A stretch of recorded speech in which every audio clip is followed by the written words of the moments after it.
Aristotle once wrote a single sentence about Sparta that has been quoted for 2.5 millennia. States that are created only for war perish as soon as they conquer peace. He was proven right. But that's not the most interesting thing he said about them. The most interesting part is that he called the Spartan system of upbringing meaningless. Literally, he said it turns people into machines and makes them worse, even at the one thing for which it was all intended. This isn't a 21st century blogger. This is Aristotle, a man who lived in the 4th century BC, a generation after Sparta was crushed on the battlefield. And he looked at the ruins of that state and said, "It was all predictable." Today we're going to examine Sparta. Not the one you saw in the movie 300, but the real one. And the real Sparta is a story about the most successful PR project in human history, marketing that outlived the state itself by 2,500 years. All week we've been dissecting how Rome worked, its engineering, its finances, its army. Today, we'll look at Rome's main rivals for the title of Greatest Civilization of Antiquity, who, to be honest, were a bit overpraised. Let's start with what everyone knows. Thermopylae, 480 BC.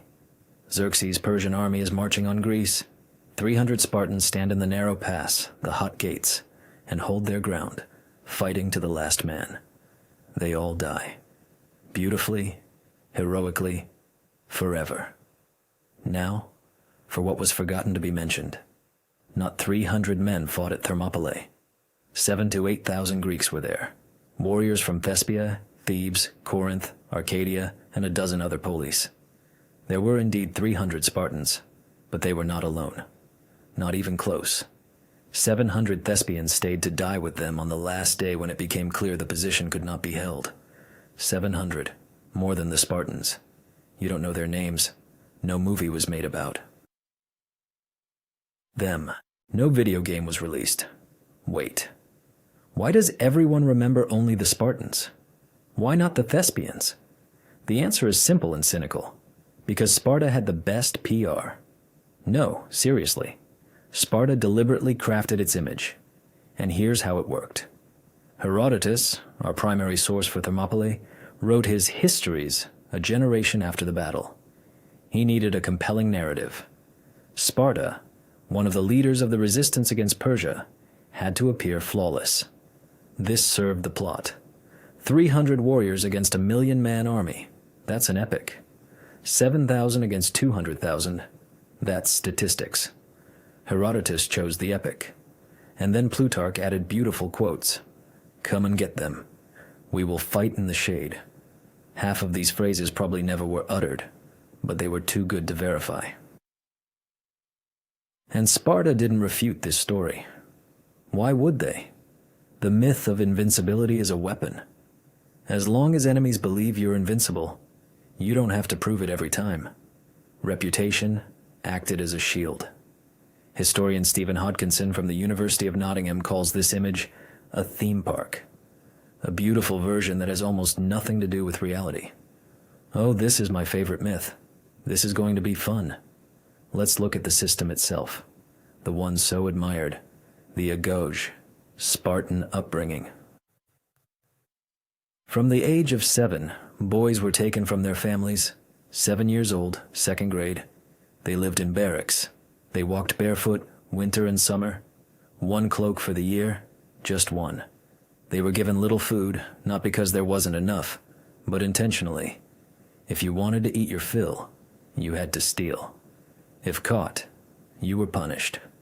Not for stealing, but for getting caught. Sounds harsh? It gets harsher. They were pitted against each other, beaten, forced to endure cold and pain. Plutarch describes a ritual where boys were flogged at the altar of Artemis, and spectators watched to see who could endure the longest without crying out. The official goal was to toughen them, to raise an ideal warrior, a machine for war. And here begins the question few people ask. Did it actually work? Really? If you look at Sparta's combat record, without myths, just facts, the picture is uneven. Yes, the Spartans were good, among the best heavy infantry in Greece. But among the best is not invincible. They lost. They surrendered. They fled the battlefield. They took bribes. They collaborated with Persia, the very enemy they supposedly defended Greece from. Here's a specific example. 425 BC, the island of Sphacteria, a small strip of land off the Peloponnesian coast. The Athenians surrounded a detachment of several hundred Spartans. What did these invincible warriors, who return with their shield or on it, do? They surrendered. 120 Spartiates, full citizens who had undergone the Agoge, all the floggings and cold nights, laid down their arms and raised their hands. This shocked all of Greece, not because surrender was dishonorable, but because everyone believed that Spartans could not surrender. The myth cracked. But here's what's interesting. The myth didn't die. It was patched up.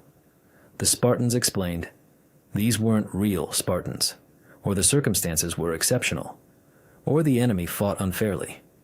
Sound familiar? When the brand is stronger than reality, any failure can be dismissed as an exception. And now, to the foundation, what the movie 300 completely omits: the slaves. Sparta was built on slavery, but not ordinary slavery, not like in Rome, where a slave could earn freedom, become an artisan, even get rich. Spartan slavery was different.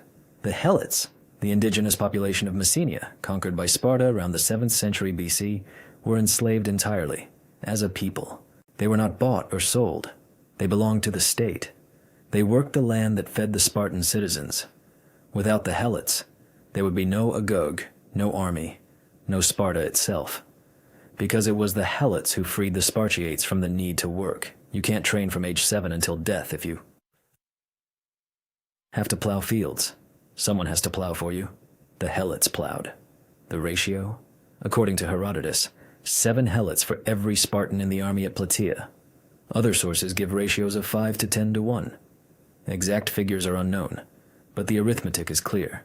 A small group of citizens sat atop a huge mass of enslaved people, and this mass hated them. Thucydides wrote plainly, most Spartan institutions existed for one purpose: security from the Helots, not from the Persians, not from the Athenians, from their own slaves. Let that sink in. The main military power of Greece feared not an external enemy, but the people who cooked its food and plowed its fields. Aristotle compared the Helots to an enemy who constantly lies in wait, expecting Sparta's misfortune. Spartans slept with their spears. They only removed their shield straps at home. And then, pay attention. Every autumn, Sparta officially declared war on the Helots so they could be killed without religious consequences. This was called crypteia, something like a secret police, where young Spartans would go out at night and kill the strongest and most noticeable Helots. Prevention of rebellion, the final exam of the Agoge, kill an unarmed slave. Stop. Reread that last paragraph. A state that annually declares war on its own population, not a metaphor, literally. And this is a role model? This is the standard of military valor, the very logo plastered on gyms and military patches. And now, the best part. Look what happened when myth met reality. 371 BC, the Battle of Leuctra. A plain in Boeotia, a few kilometers from the very field where the Greeks routed the Persians at Plataea 100 years prior. A symbolic place. The Theban general Epaminondas led his army against Sparta. The Thebans were outnumbered, about 7,000 to 8,000 against Sparta's 10,000 to 12,000. By all rules, by all history, by all myth, Sparta should have won. Professional warriors against citizen militia, veterans against novices, legend against reality.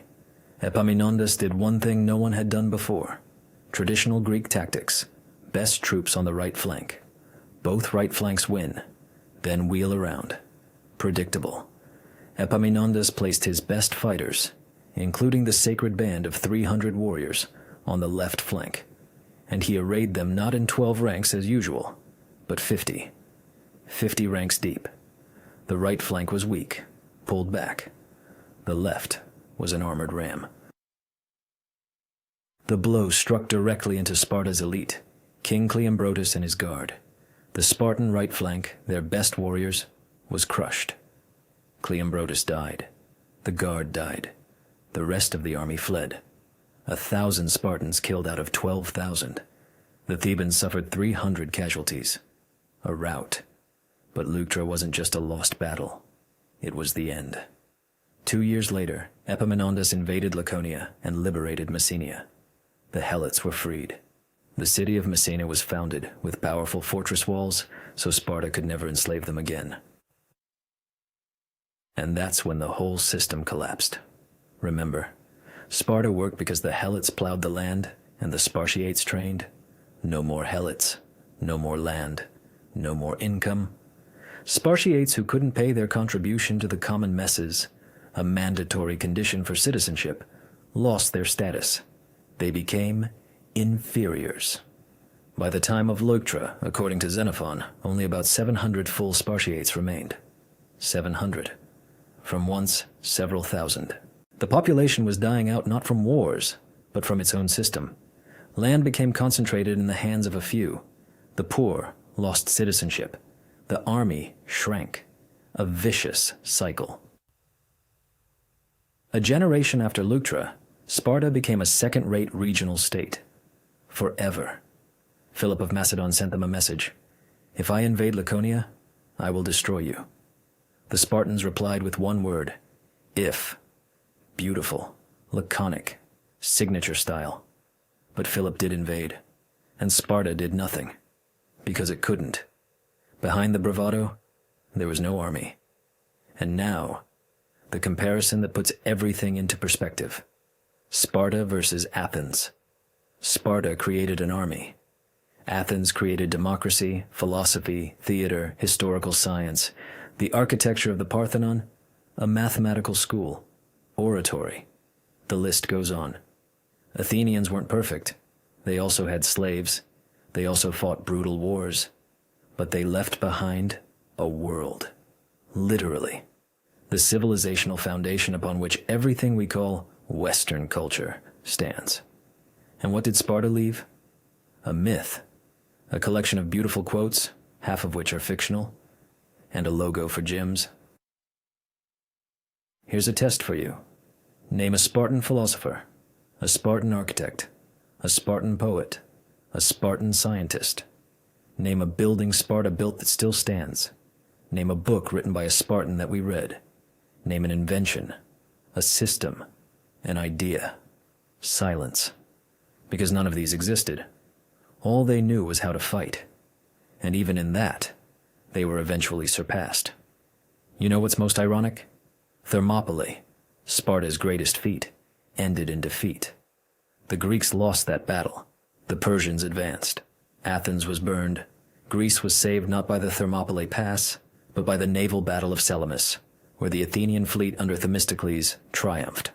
Not the Spartans, the Athenians, on ships that Sparta couldn't build. But a beautiful death proved to be better advertising than a messy victory. 300 dead men are remembered better than 200 ships. Such is the nature of myth. It feeds on sacrifice, not outcome.